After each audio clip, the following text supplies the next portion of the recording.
Hello students, good morning to everyone. Class plus 2 mathematics as usual.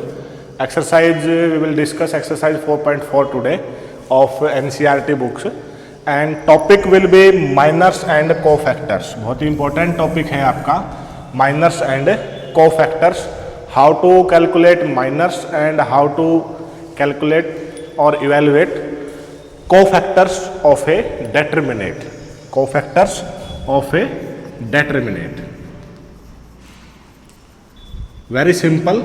Determinant of order 3/3. हम इसमें सिर्फ 3/3 order का ही discuss करेंगे according to your syllabus कि अगर कोई 3/3 ऑर्डर का डेटर्मिनेंट आपको गिवन है तो उसके कोफैक्टर क्या होते हैं और उसके माइनर क्या होते हैं. बहुत दोनों इंटर रिलेटेड हैं, both are interrelated to each other. Suppose हमने कोई भी आपको एक डेटर्मिनेंट दिया 3/3 ऑर्डर का है तो obviously element A11, A12, A13, A21, A22, A23 and A31, 32, 33. ये आपके क्या होंगे, टोटल आपके 9 एलिमेंट्स होंगे जो क्या शो करेंगे कि टोटल जो डेटर्मिनेंट है वो आपका क्या है. डेटर्मिनेंट जो है वो 3/3 ऑर्डर का है, 3 रो एंड 3 कॉलम. अब बात करते हैं माइनर और कोफैक्टर की. माइनर क्या होता है, कोफैक्टर क्या होता है. किसी भी एलिमेंट का माइनर, हर एक एलिमेंट का अपना माइनर होता है. किसी भी एक एलिमेंट का अगर मैं बात करूं इसके माइनर की A11 की माइनर ऑफ A11, पहली चीज तो ये है denote, how to denote the minor. तो हम माइनर को डिनोट करेंगे M से, capital M. 11 will show the position of the element for which we are going to evaluate और गोइंग टू कैलकुलेट माइनर. कि जिस एलिमेंट के लिए हम माइनर कैलकुलेट करने जा रहे हैं वो एलिमेंट को ये जो 11 लिखा हुआ है it will show the position of that element कि फर्स्ट रो फर्स्ट एलिमेंट जो है आपका A11. अब इसमें क्या होगा, ये क्या होता है, ये होता है determinant of the remaining elements except this row and this column. Means अगर हमें इस एलिमेंट का माइनर निकालना है मीन्स आप इस रो को डिलीट कर दो, इस कॉलम को डिलीट कर दो. Okay, I hope you understand. बाकी जो बच गए आपके, क्या बच गए हैं आपके 4 एलिमेंट बच गए हैं. इन 4 का डेटर्मिनेंट यानी कि 2/2 ऑर्डर का डेटर्मिनेंट हम कैसे निकालते हैं. मीन्स A22 का मल्टीप्लाई A33 के साथ माइनस A23 का मल्टीप्लाई 32 के साथ. बहुत सिंपल है कि अगर हमें M11 का माइनर निकालना है तो उस रो और उस कॉलम को क्या कर दो, आप एलिमिनेट कर दो. मीन्स एक तरह से उसको हटा के बाकी जो आपके 4 एलिमेंट्स बचेंगे means multiply of cross multiply के अंदर इन दोनों की मल्टीप्लाई माइनस इन दोनों की मल्टीप्लाई. इसको कहते हैं माइनर. क्या कहते हैं इसको, माइनर कहते हैं. अब अगर हम बात करें सपोज दूसरा जो एलिमेंट है हमारा, इसका माइनर कैसे निकाला जाए. मैं एलिमेंट दोबारा से फिर से लिख देता हूं एक बार. यानी कि अगर कोई भी एलिमेंट का माइनर निकालना है that was A11, A12, A13, A21, A22, A23, A31, A32, A33. Suppose ये M11 था, मैंने M12 की बात करते हैं. इसका इस एलिमेंट का कैसे निकलेगा. तो आप ये एलिमेंट जिस रो में है ये रो और जिस कॉलम में है ये कॉलम एलिमिनेट कर दो. क्या बचेंगे 1 2 3 4 यानी कि आपके ये बचेंगे A21, 23 और 31, 33. इनका क्रॉस मल्टीप्लाई कर दो. A21, 33 minus 31, 23. मीन्स आपको इनसे कंफ्यूज होने की जरूरत नहीं है कि ये 2 2 2 3 कैसे याद रखेंगे. नो, आपको सिर्फ और सिर्फ क्या करना है, जिस भी एलिमेंट का माइनर निकालना हो उस एलिमेंट, वो एलिमेंट जिस कॉलम के अंदर है, जिस रो के अंदर है, उस रो और कॉलम को एलिमिनेट कीजिए, डिलीट कीजिए. बाकी जो 4 एलिमेंट बच गए हैं उनका क्या निकाल दो, आप डेटर्मिनेंट आप निकाल दो.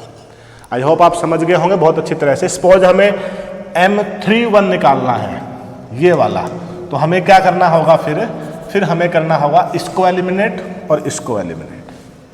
मीन्स जिस एलिमेंट का हमें माइनर निकालना है, जिस एलिमेंट का हमें माइनर निकालना है उसी एलिमेंट का रो और उसी एलिमेंट का कॉलम, मतलब जिस रो या कॉलम में वो है उसको आप हटाइए और आप बाकी जो 4 बच गए हैं उसे निकाल दीजिए। ओके, अब बात करते हैं कोफैक्टर के, इसी से रिलेटेड है बिल्कुल। कोफैक्टर क्या होते हैं? कोफैक्टर आपका डिटरमिनेंट को वैल्यूएट करने में भी यूज होता है। A11, 12, 13, 21, 22, 23 and A31, 32, 33। कोफैक्टर को हम जो डिटरमिनेंट जिस नाम से आपका दिया हुआ है कैपिटल में है तो वहीं से डिनोट करते हैं। जैसे A11, A11 का मतलब क्या होगा कि cofactor of this element. Same procedure है, आप वही रो वही कॉलम डिलीट कीजिए, ये 4 बचेंगे। यानी कि ये 4 निकालने के लिए हमने किसका यूज किया था? माइनर का यूज। किसका यूज किया था? माइनर का। अब इसमें और इसमें डिफरेंस क्या है? आपको साइन का डिफरेंस है। किसका डिफरेंस है? साइन का। भी प्लस माइनस एक साइन एक्स्ट्रा लगेगा, वो किससे लगेगा? इस पोजीशन से। किससे लगेगा? इस पोजीशन से लगेगा। यानी कि you have to change sign of minor according to position of element. यानी कि एलिमेंट के अकॉर्डिंग आपको जो माइनर आ रहा है उसका साइन चेंज करना है, एलिमेंट की पोजीशन के अकॉर्डिंग। साइन चेंज कब करना है? You have to change sign of minor according to position of element when sum of i and j is odd. अब what is i and j? I और j ये होता है आई और जे। हमें इनका सम करके देखना है। क्या करके देखना है? सम। अगर ये सम आपका ओड है, जैसे 1 1 तो इवन हो गया, फिर तो आपको कुछ नहीं करना है, एज इट इज माइनर जो आ रहा है वही लिख देना है। अगर ये ओड है तो आपको क्या करना है? साइन चेंज कर देना है। क्या कर देना है? Sign change. किसका चेंज करना है? माइनर का। मैं आपको उदाहरण के थ्रू समझाता हूं। अब मैं इन एलिमेंट्स की जगह पे नंबर लिखता हूं और फिर हम माइनर और कोफैक्टर दोनों ही डिनोट करेंगे। सपोज 1 2 3 5 7 6 3 2 8 ये लिखे हमने। हम बात करते हैं पहले माइनर की, M11 की बात करते हैं। इस एलिमेंट का माइनर क्या होगा? आप इन दोनों को एलिमिनेट करेंगे, छोड़ेंगे इनको, क्या बचेगा? 56 माइनस 12 दैट इज 44। क्या बच जाएगा आपका? 44। अब बात करते हैं कोफैक्टर। तो मैंने ये बताया कि 1 1 means 1 + 1 2, 2 is a even number. तो आपको एज इट इज माइनर लिखना है। क्या लिखना है? As it is minor.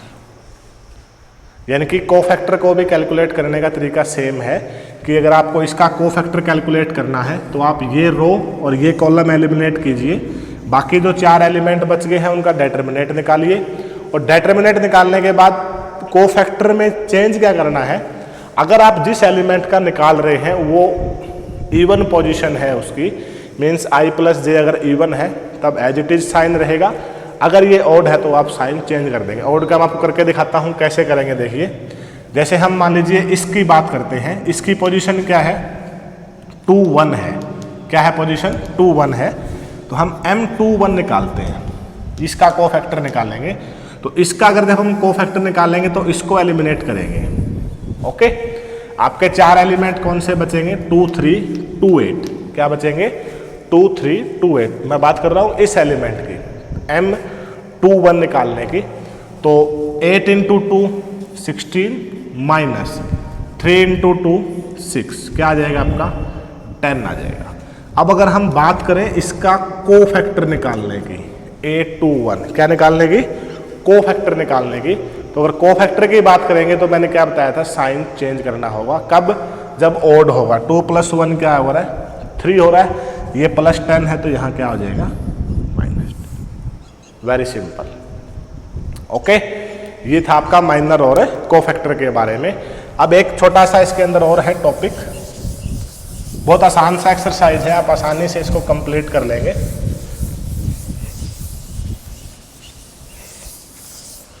कि किसी भी, मैं आपको पता है delta, delta stands for determinate, और डेल्टा को हमने कल जो टॉपिक किया था, मीन्स इससे पीछे वाला जो वीडियो हमने बनाया था 4.3 का, उसमें डेल्टा को हमने एरिया ऑफ ट्रायंगल से भी शो किया था। तो both can be used.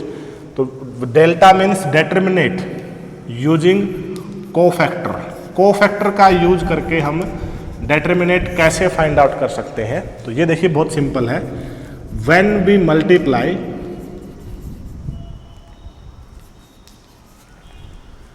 Elements of row या कॉलम विद दियर कोफैक्टर्स, हम किसी भी डिटरमिनेट को अगर हमें कैलकुलेट करना है तो किसी भी रो या किसी भी कॉलम के एलिमेंट्स को हम उनके कोफैक्टर से मल्टीप्लाई कर देंगे तो हमें क्या मिल जाएगा? डिटरमिनेट मिल जाएगा। क्या मिल जाएगा? डिटरमिनेट। कैसे? देखिए, मान लीजिए एलिमेंट है A11, तो इसका कोफैक्टर होगा A11। A11 रो की बात कर रहे हैं, A12, A21 और A13 A12 आएगा, ये फर्स्ट रो सेकंड, और ये क्या हो जाएगा? 13। Means A11, A11, A12 capital A की बात कर रहे हैं। ये किसको शो कर रहे हैं? कोफैक्टर को। और ये किसको शो कर रहे हैं? आपके एलिमेंट्स को शो कर रहे हैं। तो इससे हम डिटरमिनेट निकाल सकते हैं। अगर हम बात करें, मान लीजिए कॉलम की बात करें, तो A11, A11, A21, A21 और A31, A31, इस तरीके से भी हम डिटरमिनेट को फाइंड आउट कर सकते हैं। ओके स्टूडेंट्स, तो अब बात करते हैं हम एक्सरसाइज की। ये आपका इंट्रोडक्शन था इसका पूरा का पूरा। एक्सरसाइज कैसे होगा देखिए, वेरी सिंपल एक्सरसाइज है आपकी 4.4 एक्सरसाइज के अंदर। जो फर्स्ट क्वेश्चन है that is write minors and cofactors. अब एक चीज रह गई है इसके अंदर, वो है 2x2 ऑर्डर के भी थे एक दो क्वेश्चन से। जैसे आपको 2x2 ऑर्डर लिखने में तो बहुत ही आसानी है। जैसे ACBD लिखा हुआ है, ACBD, इनके आपको सपोज ये A है, कोफैक्टर लिखने हैं और माइनर लिखने हैं। जब हम माइनर की बात करें, M11, M12, M21, M22, चारों माइनर की बात करते हैं बिकॉज इसमें 4 ही एलिमेंट है। तो मैंने क्या बताया था, माइनर क्या होता है? उस रो और उस कॉलम को आप एलिमिनेट कीजिए, जो बचेंगे उसका डिटरमिनेट। तो इसमें जब हम इसकी बात करेंगे तो ये हट जाएगा, तो यहाँ क्या बचेगा? सिर्फ D बचेगा, तो हम उसको D ही लिख देंगे। अगर हम इसकी बात करें तो ये हट जाएगा, 1 2 यहाँ है तो ये हटेगा, आपका B बचेगा। M21 इसकी बात करेंगे C बच जाएगा, और 2 2 की बात करेंगे तो आपका A बचेगा। तो अगर हमें डिटरमिनेट 2x2 ऑर्डर का गिवन है तो माइनर कैसे निकालने हैं वो आपको इस तरह से समझ आ जाएगा। अगर हम कोफैक्टर की बात करें तो मैंने बताया था इसको इससे हम शो करेंगे। तो कोफैक्टर में मैंने सिर्फ साइन चेंज करने के लिए बोला है। साइन चेंज भी कब करना है? जब पोजीशन जो I और J की बात कर रहे हैं अगर उनका सम क्या हो? ओड हो। तो ये इवन है, एज इट इज लिखा जाएगा माइनर। ये ओड हो गया तो माइनर का साइन चेंज करेंगे। ये भी ओड है तो माइनर का साइन चेंज करेंगे। ये इवन है तो हम इसको एज इट इज लिख देंगे। Okay students, okay. अब बात करते हैं इसमें आपका सेकंड क्वेश्चन। ऑलरेडी हम कर चुके हैं उस तरह का क्वेश्चन। सेकंड में आपको माइनर और कोफैक्टर निकालने हैं। थर्ड क्वेश्चन, थर्ड और फोर्थ क्वेश्चन सेम है। थर्ड क्वेश्चन कर लेते हैं हम, सॉरी फोर्थ कर लेते हैं। Using cofactors of elements of third row. Third row के जो एलिमेंट्स हैं उनके कोफैक्टर निकाल के और आपको डिटरमिनेट फाइंड आउट करना है। डिटरमिनेट के जो एलिमेंट्स हैं वो 1 1 1 x y z y z z x x y y z z x x y। तो सबसे पहले क्या है, थर्ड रो के आपके ये एलिमेंट है, इनके आपको कोफैक्टर निकालने हैं और फिर डिटरमिनेंट निकालना है। तो पहले हम बात करते हैं कोफैक्टर निकालने की। तो A31 निकलेगा, थर्ड रो फर्स्ट कॉलम। तो आप इसको एलिमिनेट करेंगे, इसको एलिमिनेट करेंगे, इन दोनों की मल्टीप्लाई कीजिए, x square z minus y square z। Okay, अब मैंने साइन वगैरह कुछ चेंज नहीं किया। क्यों नहीं किया? बिकॉज ये क्या है, आपका इवन नंबर है। अब बात करते हैं इसकी, ये है आपका 3 2। तो 3 2 लगते ही आप समझ जाओ 3 + 2 क्या है 5, ऑड है तो आप पहले से ही आप चाहो तो माइनस का निशान लगा लो बाहर, साइन चेंज हमें करना ही है। तो इसमें आपका ये हो जाएगा और ये एलिमिनेट होगा, एक्स जेड यानी कि जेड एक्स माइनस इसकी मल्टीप्लाई इसके साथ करेंगे क्या होगा, वाई जेड। अगर माइनस को अंदर लेके जाएंगे तो ये माइनस माइनस प्लस होगा, यानी कि y z minus z x. Last क्या बचेगा 3 3। कोफैक्टर निकाल रहे हैं हम, किसके कोफैक्टर निकाल रहे हैं, थर्ड रो के कोफैक्टर निकाल रहे हैं इसके। तो 3 3 में आपका ये एलिमिनेट होंगे। तो आपका क्या हो जाए 3 + 3 6 है, तो साइन चेंज करने की जरूरत नहीं है, y माइनस एक्स। अब इसका डिटरमिनेंट यानी कि डेल्टा की वैल्यू क्या होगी, अगर हम 3 की बात कर रहे हैं तो एलिमेंट A131 और उसका cofactor 31, A32 cofactor 32, A33 cofactor 33। यानी कि किसी भी रो के एलिमेंट्स की अगर हम मल्टीप्लाई करें किसके साथ, उसके कोरस्पॉन्डिंग कोफैक्टर्स के साथ, then we will get determinant of that, determinant value of that matrix. Okay, तो what is A31? A31 is 1। What is A31 means cofactor, that is x square z minus y square z plus what is A32, that is z, and what is cofactor A32, that is yz minus zx plus A3 means third row third element, that is xy, and what is A33, that is cofactor, that one is y minus x. Then simplify this element and calculate the value of a determinant. Okay, now last question of this exercise, that is optional type question है आपका। Delta is given as A11 12 13, 3/3 order का आपको determinant given है, and which one is correct लिखा हुआ है। तो जो लास्ट ऑप्शन है वही आपका करेक्ट है। कैसे करेक्ट है मैं आपको बता देता हूँ। लास्ट ऑप्शन में ही लिखा हुआ है A11 A11 A12 sorry A21 A21 plus आपको सबसे अच्छी चीज़ जो है वो ये देखना है कि एलिमेंट है या नहीं। अब मैंने ये कहा कि यही ऑप्शन सही है, तो देखते हैं ये सही है या नहीं है। पहले A11 पहले आप ये देखिए कि ये तीनों एलिमेंट किसी एक रो या किसी एक कॉलम के है या नहीं है। अगर हम बात करें फर्स्ट कॉलम की, किसकी बात करें फर्स्ट कॉलम की, तो वहाँ एलिमेंट यही होते हैं A11 A21 और A31 एलिमेंट। ओके है, इनके साथ क्या लिखे हुए हैं आपके कोफैक्टर्स गिवन है।